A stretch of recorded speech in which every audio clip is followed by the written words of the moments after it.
Hi అండి. ఇవాళ పచ్చిమిర్చితో హల్వా చేశాను. చూడటానికి ఎంత బాగుందో, టేస్ట్ కూడా బాగుంటుంది. దానికి కావాల్సిన పదార్థాలు పచ్చిమిరపకాయలండి. పచ్చిమిరపకాయలను ఇట్లా కట్ చేసేసి దాని లోపల ఉన్న గింజలు తీసేసుకోవాలి. నేను చాలా పెద్ద పచ్చిమిరపకాయలు తీసుకున్నాను. ఇవైతే ఘాటు తక్కువ ఉంటాయని చెప్పేసి మీరు ఘాటుని బట్టి తీసుకోవచ్చు. నేనైతే చేతితో తీసాను, కానీ మీరు చేతికి గ్లౌజ్ కానీ కవర్ కానీ తొడుక్కొని తీయండి. చేతులు మంట పుట్టకుండా ఉంటాయి. మొత్తం ఈ విధంగా గింజలు తీసేసుకున్న తర్వాత ఒక గిన్నెలో నీళ్లు చక్కగా వేడి చేసుకుని అందులో ఈ పచ్చిమిర్చి గింజలు తీసేసిన పచ్చిమిర్చి వేసి 5 నిమిషాలు ఉడికించాలండి. 5 నిమిషాలు ఉడికించిన తర్వాత ఆ పచ్చిమిర్చి తీసి పక్కన పెట్టేసుకొని ఆ వాటర్ని పారేసి మళ్ళీ ఫ్రెష్ వాటర్ వేసి మళ్ళీ పచ్చిమిర్చిని మళ్ళీ ఉడికించుకోవాలన్నమాట. ఇదే విధంగా 4-5 సార్లు అయితే ఖచ్చితంగా ఉడికించాలండి. అప్పుడే దానిలో ఉన్న పచ్చి వాసన పోతుంది, ఆ ఘాటు తగ్గుతుందన్నమాట. ఈ విధంగా వాటర్ తీసేసి మళ్ళీ అదే గిన్నెలో ఫ్రెష్గా ఇంకో గ్లాస్ వాటర్ వేసుకున్నాను. అందులో ఈ పచ్చిమిర్చి వేసి మళ్ళీ ఉడికిస్తాను.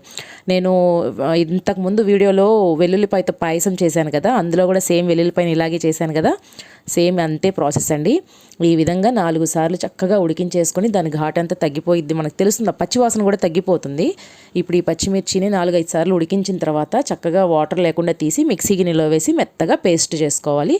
చూసారు కదా, ఈ విధంగా పేస్ట్ చేసుకొని పెట్టుకున్న తర్వాత ఒక ప్యాన్ పెట్టుకొని అందులో 1 స్పూన్ నెయ్యి వేసి అందులో మనం ముందుగా పేస్ట్ చేసి పెట్టుకున్నాం కదా పచ్చిమిర్చి, అది కూడా వేసి చక్కగా వేయించాలండి. ఈ విధంగా వేయించుకోవాలి. చూసారు కదా, కొంచెం పచ్చి వాసన అంతా మనకి తెలుస్తుంది. ఆ వాసన అనేది పోయి కొంచెం కమ్మగా వాసన వస్తూ ఉంటుంది. అందులో 1 అరకప్పు కోవా, 4 స్పూన్ల పంచదార, 1/4 కప్పు పన్నీర్ తురుము వేసి చక్కగా అదంతా కరిగే వరకు, చక్కగా ఒక ముద్దలాగా అయ్యే వరకు వేయిస్తూ ఉండాలి. ఇందులో ఫ్లేవర్ కోసం నేనైతే యాలకుల పొడి యాడ్ చేస్తాను. ఇక్కడ స్వీటు, కొంతమంది స్వీట్ తింటే హాట్ అడుగుతారు, హాట్ తింటే స్వీట్ అడుగుతారు కదా, ఆ 2 కలిపి తినాలి అనుకునే వాళ్ళు కూడా ఉంటారు. అలాంటి వాళ్ళకి ఇది బాగా సెట్ అవుతుందండి. ఒకసారి ట్రై చేయండి. ఇంట్లో ఉన్న పదార్థాలతోనే చేసుకోవచ్చు కదా, డిఫరెంట్గా ఉన్నట్టు ఉంటుంది.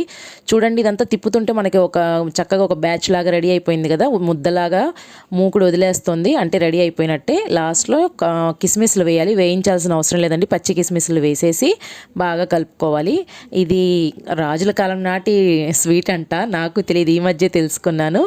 చక్కగా రెడీ అయిపోయింది కదా. నేనైతే హార్ట్ షేప్లో పెట్టానండి. గార్నిష్కి చక్కగా బాదం పలుకులతో చేశాను. వీడియో నచ్చితే లైక్ చేయండి, షేర్ చేయండి, నా ఛానల్ని సబ్స్క్రైబ్ చేసుకోండి. Thanks for watching.